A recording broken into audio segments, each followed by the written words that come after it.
After my husband married a second wife, I became closer with Allah. Assalamu alaikum, guys. My name is Zainab.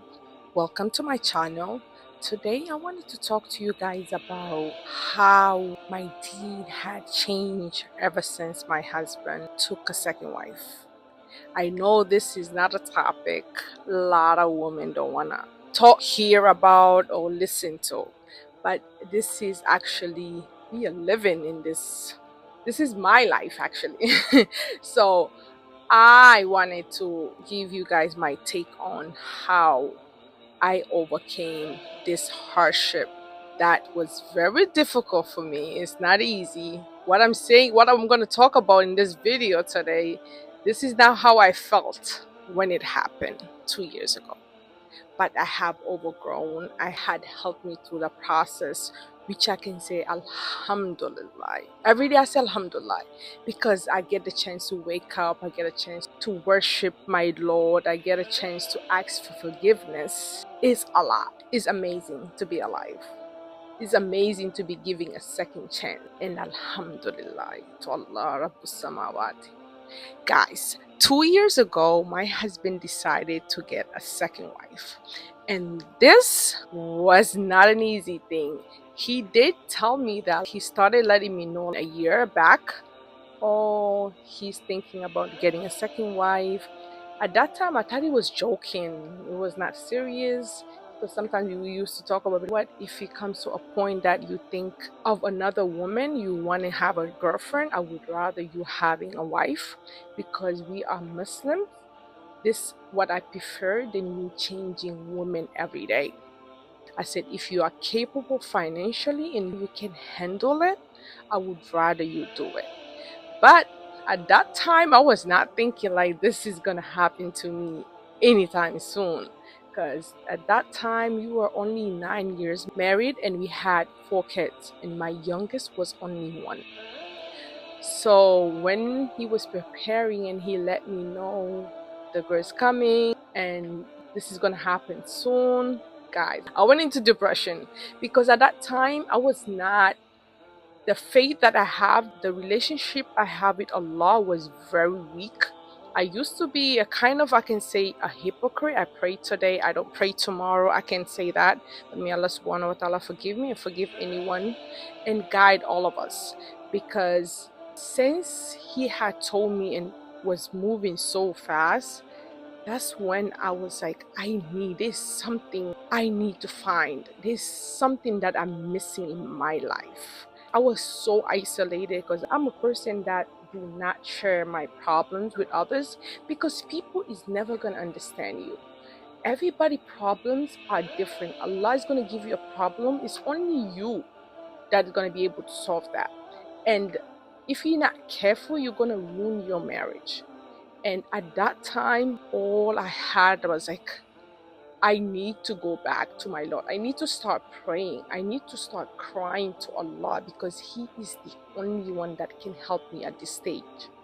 And at that, I also had learned that do not ever love anyone in this life if you do not put Allah, meaning that you love everybody in your life for the sake of Allah. Know that Allah can remove that person anytime in your life, including your kids, because sometimes a lot of us who have kids, we tend to love our kids so much, but you have to understand that Allah is letting you borrow those kids. They are not your own. We all belong to Allah, so we have to have a measure. In this life, you have to have a balance of dunya and the hereafter as well.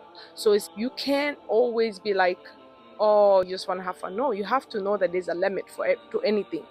So that what had taught me ever since I started praying, making dua. After a year, I came down. I'm like, you know what? What's already written for me. I did not choose my husband. Allah is the one who chose my husband. I did not choose those kids. I have 3 girls, 1 boy.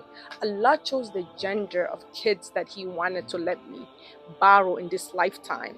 So I have to know, I started thinking, whatever I cannot control, I'm not going to look at it. I said, Ya Rab, you are the one who gave me this hardship. Please let me get out of this hardship in a way that I do not hurt anybody involved, because that's one of my fear, hurting another person, because the relationship me and Allah, he's gonna forgive me anytime, but human being is not easy to forgive. This also started making me think that if I want Allah to forgive me, I have to forgive others. I have to forgive those who have hurt me.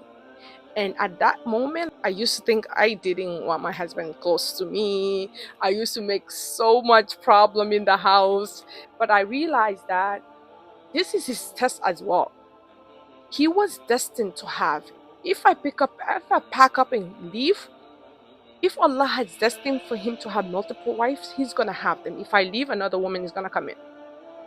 If he's destined to marry 2, 3, or 4 wives. So one thing I realized, I was like, you know what? I have kids. I need to calm down. I'm sorry, I was interrupted with the kids as well. But this becoming closer to Allah had taught me that take it easy. In this dunya, nothing belongs to me, including the clothes I wear, the house that I stay, the kids that Allah have gifted me, the husband that I have. I will leave everything here. I have decided in my life I'm not going to stress myself with things that I can control, because the fact that I can wake up healthy, that's a blessing. So ladies, if your husband marry a second wife and he's a person who's fair to you, he loves you, he loves his kids, do not deprive your kids from their father. Because in this life, you might leave that marriage.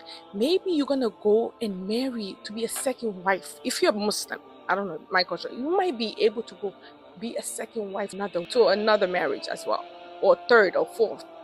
So if that person do not beat you, he's not physical, he's not verbal abusive to you, please stay. Think that you're not gonna be happy in this life. This life is temporary. The hereafter, that's what we all should be striving to get. And guess what? That's what I have learned. And I do not let anybody advise me, because if you're not living my situation, you will never understand how I feel. So I just focus on my deen. Even with my parents, I do not let them involve in my marriage, because it gets messy, because what they think is right might not be right for me. That's why, guys, if you have friends, if that person is not really into deen, you have to learn who you let inside your home to advise you, because that destroy a lot of marriage. Because when my husband got married, a lot of people was telling me, oh, he should have never done that. He should have. I prefer him not to do it, but he did it, and Allah is the one who made him do it at that moment. So all I can say is Alhamdulillah. I am the most happiest woman, and my husband loves me. He loves his kids, which I thank Allah every day. And he is fair person. May Allah subhanahu wa ta'ala grant him a long life, and may he always be fair among me and my co-wife. Assalamu alaikum, guys.